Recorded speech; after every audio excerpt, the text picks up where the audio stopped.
Poster. So kung ano po, if ever po na mayroon po gusto matuto dito,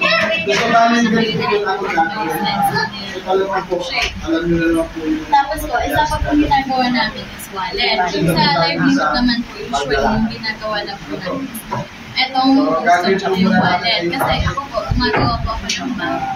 Pero pag-display lang po yun, hindi po siya kayang ituro kasi hindi lang po na ginagawa ko, kinukuha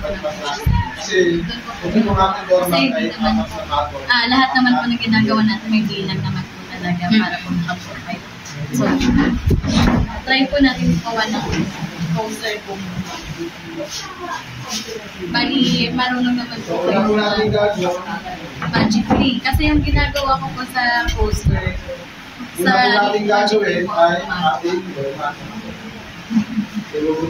hindi po ako magawa. Hindi ka nagawa na chain. Okay, sige. Try muna. Kuha po tayo isa. Bali, magiging dalawa po yung chain natin. Kasi baka matali niyo po sa bako. Chain, hindi single. Hindi single. Chain. Like pala yan. Hindi dalawa po chain na po yun. Nakaano, para pattern po. Tapos po, kuha po tayo. Video. Nanay, balik. Mamaya. Tatabihan ko po. Relax ka lang, chain na po tayo. Tapos kuha ka po ng isa. Pasok po dito sa loob ng ring. Double crochet po yung gagawin natin. Bali, yung gagawin po natin, 16 na double crochet po sa loob ng circle. Iba lang po yung paghawak ko ha. Ganito po, pero yung normal talaga is ganyan. Nasanay po kasi. Sanayan lang. Saka komportable. Tsaka yung po kasi na ginagamit ko guys. Ito po kasi double crochet. Tapos po, yung ano po, tawag dito, yung size din po ng magagawa po natin is nakadepende din po sa hook na gagawin natin. So, since po malaki po yung hook natin, malaki po yung gagawa niya. Hindi po siya na-limit. 1, 2, 3, 4. Hindi po siya na-uniform. Parang ano lang po, tapapin mo lang po.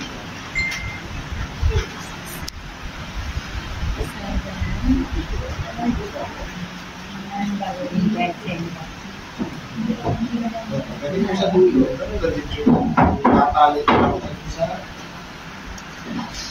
kaya.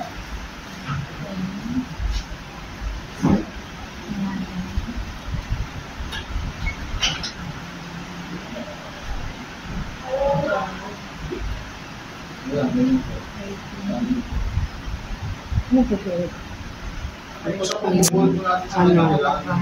Yung poster?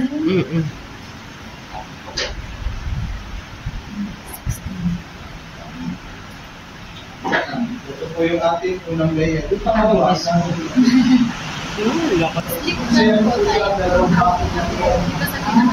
Gusto ko yung ginagawa ko yung kung halimbawa yung ulan po natin sa ginawa ko kitchen lang.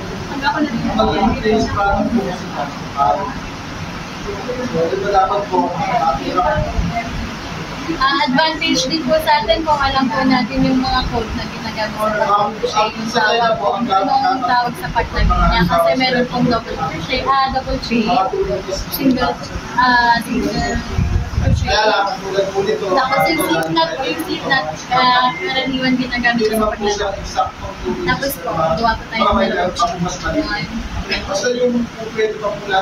Tapos yung bilang naman po is every chain, dalawang double crochet. Ginagawa po kasi natin, dahil scrap na po siya, Ano nangyari raw? Alam ko may marunong ka. Yeah. Pero sobrang lapat naman po siya, alam mo naman na pwede pa po siya natin natimit, tutugin ka lang. Pero dapat po gagawin mga cotton.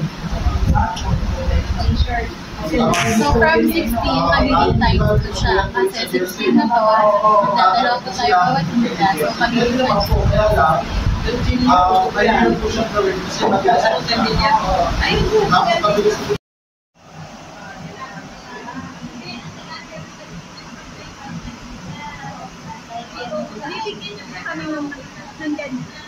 Yung mabibigyan po namin, yung marunong na talaga siya, mabibigyan po namin siya na panimba ng ganito, tapos Malalala. yung cookies na crochet, kaso, yun, magaling po yun.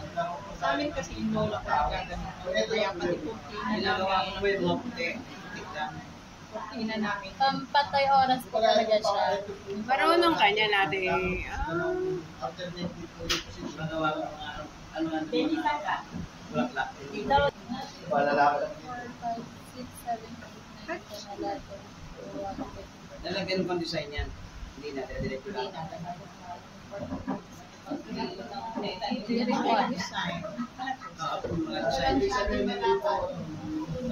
So magiging 32 po lahat yung taas natin. Dapat magkano? Bilang yan.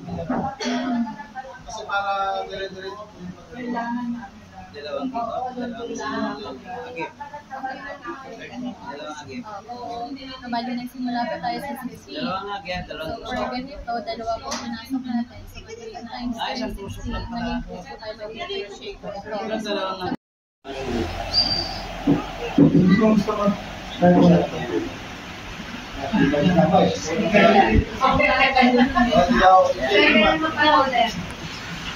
Tapos ilaan sila.